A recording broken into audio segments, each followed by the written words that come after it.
할렐루야. 오늘도 전능하신 주님 앞에 기쁨으로 나아가시는 예림의 모든 성도님들 되시기를 축복합니다. 12월 16일 토요일 아침 예배를 주님 앞에 드리겠습니다. 다 함께 기도하시겠습니다. 사랑으로 우리 가운데 함께 하신 아버지 하나님, 주님의 은혜에 감사드립니다. 오늘도 예배 전에 우리를 불러주셔서 찬양으로 경배함으로 주님을 높여드릴 수 있게 하심에 감사합니다. 이 시간 온전히 주님만을 만나고 주님의 말씀에 순종하는 예배 시간 될 수 있도록 우리의 몸과 마음을 주님 앞에 정결케 씻어 주시옵소서. 모든 말씀 예수님의 이름으로 기도드렸습니다. 아멘. 오늘 함께 고백할 시편의 찬양은 시편 12편 6절에서 7절까지의 말씀입니다. 여호와의 말씀은 순결하며 흙 도가니에 7번 단련한 은 같도다. 여호와여 그들을 지키사 이 세대로부터 영원까지 보존하시리이다. 아멘. 오늘 우리에게 주시는 하나님의 말씀은 욥기 38장 19절에서 38절까지의 말씀입니다. 어느 것이 광명이 있는 곳으로 가는 길이냐, 어느 것이 흑암이 있는 곳으로 가는 길이냐. 너는 그의 지경으로 그를 데려갈 수 있느냐, 그의 집으로 가는 길을 알고 있느냐. 내가 아마도 알리라. 내가 그때에 태어났으리니 너의 횟수가 많음이니라. 내가 눈 곳간에 들어갔었느냐, 우박 창고를 보았느냐.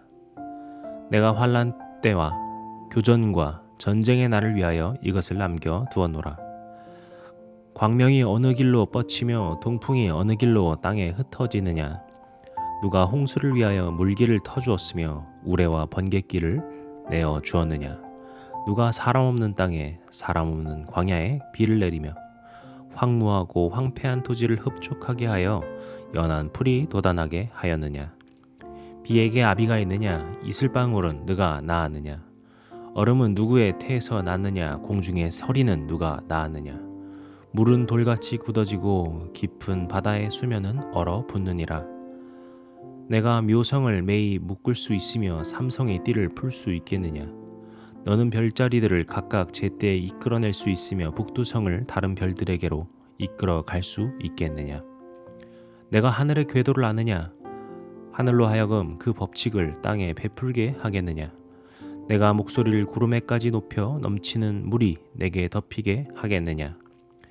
내가 번개를 보내어 가게 하되 번개가 내게 우리가 여기 있나이다 하게 하겠느냐.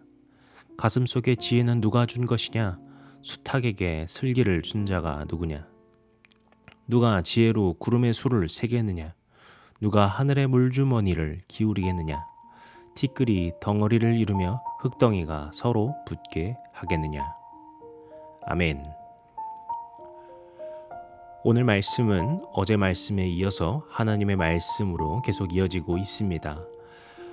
어제도 우리는 말씀을 통해 하나님께서 자신의 전능하심을 드러내시는 것을 보았지요. 그 전능하심을 드러내시면서 우리 피조물 된 인간, 여기서는 욥과 친구들을 향하여서 우리들은 결코 하나님의 뜻을 온전히 알 수 없는 존재임을 우리에게 말씀하고 계십니다. 오늘 말씀에서도 이와 같은 인간의 한계에 대해서 말씀하고 계십니다. 특히 말씀 초반에는 약간 철학적인 질문이 있습니다. 19절에 보시면은 광명으로 가는 길, 흑암이 있는 곳으로 가는 길을 알고 있느냐, 이런 이야기를 하죠. 이것은 한편으로 인간의 그 공간지각 능력에 관한 이야기이기도 하고, 빛은 무엇인가, 어둠은 무엇인가에 관한 이야기라고도 볼 수 있겠습니다. 이것은 고대 철학에서 고민하는 문제들인데요. 빛은 무엇인가? 빛은 어디로부터 향하고 있는가? 이런 고민들을 하는 것이죠. 그리고 이것이 철학이라는 점 자체에서 인간은 결코 알 수 없는 문제였던 것입니다. 또 22절에 가면은 눈 곳간과 우박 창고라는 것이 나오죠. 눈이 쌓여 있는 곳, 그리고 우박이 내리는 곳, 그곳은 구름입니다. 당시 인간이 갖고 있던 그 하늘에 대한 이해이고, 하늘에 대한 가장 최선의 이해는 그 구름인 것이었습니다. 하늘은 우리가 닿을 수 없는 것이고, 그 닿을 수 없는 것은 구름이 떠 있는데, 그 그곳에는 눈과 비와 우박이 내리더라 하는 것이죠. 그런데 구름이 어떻게 이루어지는지, 어떻게 거기에 눈이나 우박이 내리는지 알 수 없죠. 또 24절에 가게 되면은 빛이 어떻게 비치는가, 바람이 어디로 불어서 어디로 가게 되는가, 25절에 가면은 홍수는 어떻게 일게 되고 우레와 번개는 어떻게 어느 방향으로 떨어지는 것인가. 이렇게 이어지는 내용에서도 계속해서 그런 자연의 신비에 관해서 이야기를 하고, 그 신비를 통하여서 우리 인간이 알 수 없음이라고 하는 것을 이야기합니다. 특별히 31절부터 마지막 절인 38절까지는 이제 창조 질서의 그 원리를 이야기합니다. 31절과 32절은 하늘의 그 별자리를 이야기하는 것인데요. 당시에도 별자리를 관측하고, 지금보다 별이야 많이 보이지만 별자리가 무엇인지, 왜 저렇게 떠 있는지, 왜 저렇게 똑같은 모양으로 있는 것인지 알 수 없었죠. 그런 하늘의 원칙에 대해서 이야기를 합니다. 그러면서 34, 35절에 가면 구름에서는 비가 어떻게 내리고 번개가 왜 떨어지는가, 앞서 이야기했던 이야기가 반복되지만 그런 창조 질서에 대한 것을 이야기하고 있습니다. 그리고 36절에 가면은 인간의 생각과 지혜는 어디로부터 오는 것인가, 이렇게 우리 인간이 피조물이 결코 풀 수 없는 일에 대해서 하나님께서 말씀하고 계십니다. 그런데 우리가 한편으로는 이런 생각을 해볼 수도 있을 것 같습니다. 지금 우리는 과학적으로 이 원리들을 알게 되었는데, 그러면은 이것은 지금 우리와는 무관한 이야기일까? 우리가 이런 생각을 혹 해볼 수도 있을 것 같습니다. 하지만 여전히 우리는 다 이해하지 못하고 우리가 모르는 세계가 너무나도 많다라는 것을 알고 있죠. 제가 참 좋아하는 영화 인터스텔라도 보면은 거기에 막 블랙홀 막 이런 그림이 나오는데, 그리고 최근에 관측하면서 그 영화의 모습과 정말 비슷하더라 이런 이야기도 나오는데요. 그렇다고 해서 우리가 그것이 무엇인지, 그것이 어떤 일을 하는지 정확하게 다 알 수 있고 그렇지는 않습니다. 우리의 눈으로 직접 제대로 본 적도 없는 것이고요. 여전히 우리는 모르는 것 속에서 상상하고 있는 것이 많습니다. 어제 이야기했던 심해에 관해서도, 그 지구에 있는 그 심해조차도 인간이 모르는 부분이 너무나도 많이 있죠. 이렇게 우리 인간은 너무나도 모르는 것이 많다라는 것입니다. 이러한 묵상이 중요한 이유가 무엇일까요? 그만큼 우리가 하나님 앞에 철저하게 겸손해야 하기 때문입니다. 우리는 이전에 욥기 1장과 2장에서 욥의 그 의로움에 대해서, 그 순전함에 대해서 보았습니다. 하지만 마찬가지로 3장부터 시작되었던 그 욥이 자신을 변론하는 과정 속에서 보여주는 문제점도 보았습니다. 그 문제점은 바로 그가 하나님 앞에, 하나님, 저희가 왜 이런 고난을 당해야 됩니까? 라고 따지던 것이었죠.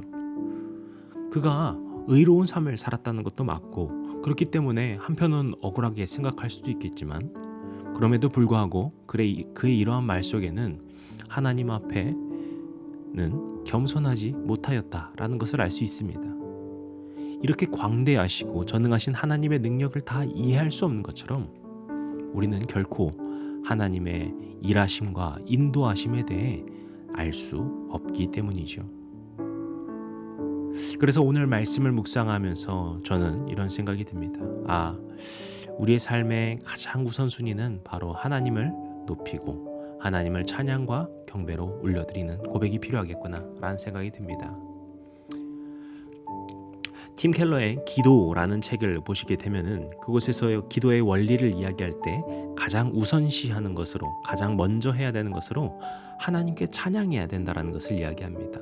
그리고 이것은 팀 켈러의 기도 책뿐만이 아니라 기도에 관련된 다른 여러 책에서도 보시면은 기도의 원칙 중에 가장 먼저 삼는 것이 하나님을 찬양하고 하나님을 높이고 하나님께 감사하는 것이다 이야기를 합니다. 왜 그럴까요? 우리가 이러한 하나님을 찬양하고 높이는 것을 통하여서 하나님께 경배하고 하나님을 경외하는 것이기도 하지만, 그와 동시에 우리가 다시금 전능하신 주님에 대해서 묵상하면서 우리의 심령을 겸손케 하기 때문입니다. 그리고 우리의 이 겸손함은 주님께서 기뻐 받으시고 주님의 일을 하시기에 주님께서 어떤 일을 하시든지 우리가 순종할 수 있는 마음을 허락하여 주는 것이죠. 사랑하는 성도 여러분, 오늘 우리가 주님의 그 말씀을 묵상하면서 주님을 높여드리길 원합니다. 오직 주님께서 우리에게 무엇을 해주셔서, 무엇을 들어주셔서 우리의 소원을 이루어주셔서 찬양하는 것이 아니라 주님께서는 그저 찬양받기 합당한 신분이심을 마음으로 고백하길 원합니다. 그런 기도로, 또 그런 겸손함으로, 그런 찬양과 경배로 나아가시는 예림의 모든 성도님들 되시기를 주님의 이름으로 간절히 축복합니다. 기도하시겠습니다.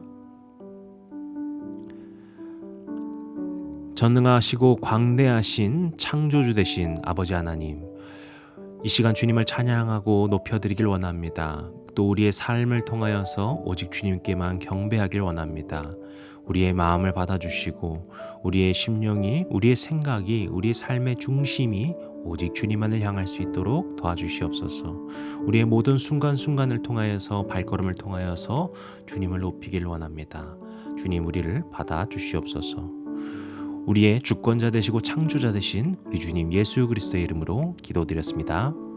아멘.